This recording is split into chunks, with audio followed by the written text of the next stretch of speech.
Paulo Costa came out and said it was a horrible fight, in my opinion, for Chimaev. Khamzat barely beat him. In my opinion, it was a draw, or at least a draw. People are saying 10-8 in the first round for Gourmet Chechen, but either way, even that second, the third round was for Usman, in my opinion, and I think if Usman had a little bit more time to train, like 3 weeks, he would have beat him for sure. Okay, so here's the thing. While Paulo Costa is wrong, right? He is not only is he wrong in logic, right? In his argument, not only is he wrong there, but he's wrong in how he's behaving, and I'll get to that in a second. Why is he wrong in his argument? He's wrong because Khamzat beat Usman. He did not lose that fight to Kamaru Usman. To say that Kamaru Usman won that 3-round fight against Paulo Costa is just not true. We could speculate all you want on what happens if Usman trains for 3 weeks. What happens if he trains for 8 weeks? What happens if he, what happens if Chimaev slips on a banana peel on the way to the octagon? You know what I mean? Like, we could talk about all these hypotheticals, but they fought under the conditions that they fought. Usman took the fight on short notice. It was a massive opportunity for him. He took the fight, and they fought, and we saw what happened. And it was a good fight, and it was close at times. But Kamaru Usman lost that fight. Khamzat Chimaev won that fight. The third round was not Usman's round. It was until the takedown. He was boxing the head off of Chimaev, but then he got taken down. And the entire complexion of the fight changed, and Usman conceded the position. He didn't get back up to his feet until there was like 30, maybe 40 seconds left, okay? Maybe even less. So it's just one of those things.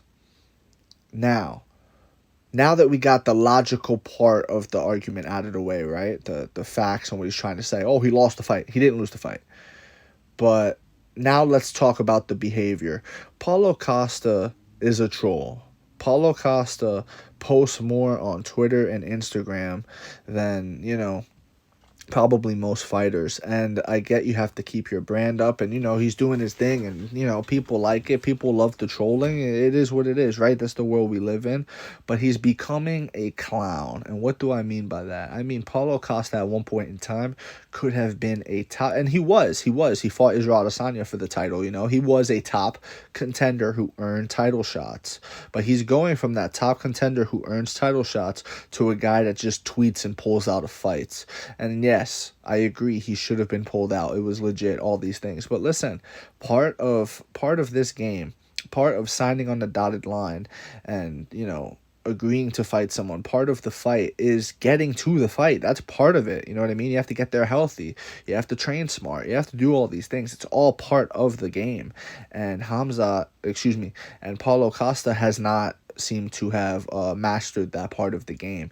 Pulling out of fights, injuries here, injuries there, issues with contracts, trying to negotiate for more money. All these things that Paulo Costa does is really clown shit, if we're being honest with you. It's really Bozo the Clown type behavior. And it is what it is, I like when Paulo Costa goes out there and shows who he is and shows that he's Paulo Costa. Shows, I'll uppercut this guy's head into the 14th row. You get me? When he goes out there and he proves a point and he stamps his name as a top contender and he earns title fights. That's what I like Paulo Costa for. I don't like him for the trolling and the chen. Listen, you can do all that if you show up to fight, but you didn't even show up to fight. You pulled out. It's the same thing with the dude who, there was this guy who had a interact. You guys will know him. This guy who had the interaction with Adesanya at the press conference. Manel Kape, that's who his name is. And there was who was the Kai Kara France? Manel Kape and Kai Kara France is coming back to me now. Kai Kara France has no business getting up and doing shaku shit and stuff like that. He has no business doing that when you pulled out the fight, bro. You know what I mean? Bro, we were supposed to fight, but you pulled out. What are you doing that in the crowd for, bro?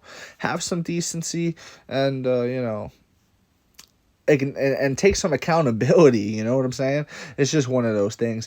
You just can't do it. It's a bad look. If you pull out of a fight, it's a bad look when you continue, acting as though, you didn't just pull out of the fight. We could have fought. We were scheduled to fight, bro. You couldn't make it. Put a little more soap on that elbow, next time. You know, do something, you know? Don't let things get so bad, maybe. Why? You get what I'm saying? There's a lot of things. So, that's my take on it. Paulo Costa, if he doesn't stop this downward trend, I think he could end up being like a Dylan Dennis type guy. Someone who, you know, pulls good numbers on social media and pulls numbers on clickbait and stuff like that, you know, stuff, you know, he could do that. But he get a lot of engagements, you know. He's got me making a video about him, you know. But in terms of being a top contender, bye-bye. You know what I mean? He's on that path. I still think maybe he could. Maybe he's not too far gone.